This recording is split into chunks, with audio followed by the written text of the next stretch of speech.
Imagine being in pain every day for decades and everyone around you, even doctors, thinks you're exaggerating. Since I was 10 years old, I've lived with chronic pain, not the kind of pain that you can sleep off or push through or take a pill. It's the kind of pain that lingers and spreads. It starts to affect every part of your life. I saw doctors, I had treatments, nothing helped. Eventually, I was told to just live with it, nothing we could do. But recently, I took a DNA test that finally gave me my first real clue as to what's happening inside my body. My name is Chris, and this is the story of my search for answers. Growing up, I knew I was different, and so did everybody else. At school, I was bullied almost every single day of my life. I couldn't do sports without pain. My coordination was off. I couldn't run. I couldn't catch a ball. I couldn't balance properly. I struggled to learn to ride a bike. I never learned to swim. Even the smallest bump hurts way more than it should. And when I get punched and kicked in the playground, it wasn't just painful, it was devastating. My clothes, they felt like sandpaper. It was horrible. My shoes would crush my toes.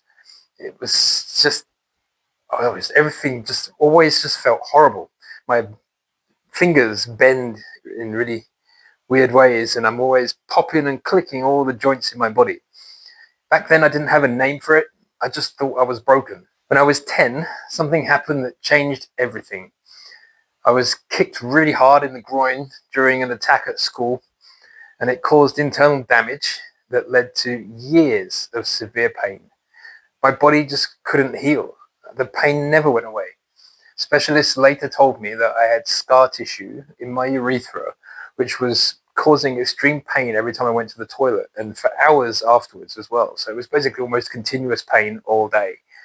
That same year, I fell off a slide in a playground and injured my hip, and I still have recurring hip pain now, even 30 years later. It was as if my body just can't repair itself after injury, and I was more fragile than anyone else around me. I just felt so weird. I went from doctor to osteopath to physiotherapist, but no one had any real answers. Painkillers didn't work. Some treatments made things even worse. As my pain grew worse, so did the bullying. It was secondary school. It just wasn't safe for me to be in the playground anymore. I was attacked daily, and no one, not even teachers, did one single thing to help me. By the time I was 14, I'd had enough. I just felt completely hopeless. What's the point in life? I seriously thought about ending my life. But there was one thing that I couldn't ignore, the pain it would cause my mum. So I made a different choice. I decided to fight with science. I threw myself into biology, chemistry, and physics. I wanted to understand the human body. I wanted to find a cure, not just for me, but for anyone like me. Eventually, I earned a place at Imperial College London, one of the top science universities in the world. But it was there I learned something that shook me to my core. There's no money in curing diseases. The real profit is in long-term treatment. If someone gets better, they stop buying your products. That realization hit hard, but it also gave me a new mission. There has to be a better way. You can't just pop a pill to fix your problems. At 31, I was in a serious car crash that injured my neck. I couldn't work, and I lost everything. By 34, I was homeless, physically broken, mentally exhausted. I didn't know how to go on, but I wasn't ready to give up just yet. I found a cheap Airbnb in Spain, and I dedicated myself to researching rare diseases, healing protocols, anything that might give me answers. So I started to experiment on myself with lifestyle changes, with diet, with movement, with supplements, and slowly something amazing happened. I created a system I now call the BPM Lifestyle, and for the first time in my life, I had pain-free days, which led to pain-free weeks and then months. It wasn't a perfect system, but it was the most relief that I'd ever experienced. Years later, I started seeing people online describing symptoms just like I'd lived with my whole life. They had rare genetic conditions like Ehlers-Danlos syndrome, hypermobility spectrum disorder, and other connective tissue conditions. And it was like reading my own story for the first time. I didn't feel alone. So I decided to get a DNA test. The results of my DNA test showed a mutation in my COL3A1 gene.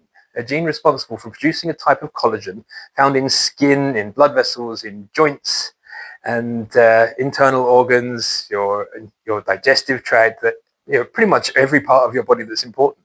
When collagen's faulty, your body doesn't hold together properly. You're more prone to injury, and your body can't repair the damage the way it should when you get an injury. So for me, this explained everything. I finally had a clue, a reason for the pain that I'd lived with for so long. I'm still waiting to see a genetic specialist for confirmation, and I'm still learning about this condition. But now I have a direction, I have maps, I have a reason to keep going. If you're living with unexplained chronic pain, don't give up. You're not imagining it, you're not weak, and you're definitely not alone. Getting a DNA test might help you connect the dots. It helped me a lot. I use sequencing.com, which scans for rare genetic conditions. It scans your entire genome, and it gives you AI reports of what they find. And it just gives you a little bit more that you can take to your doctor and say, well, I've had a DNA test, I've got this potential mutation, can you help me now? Because doctors ignored me for decades.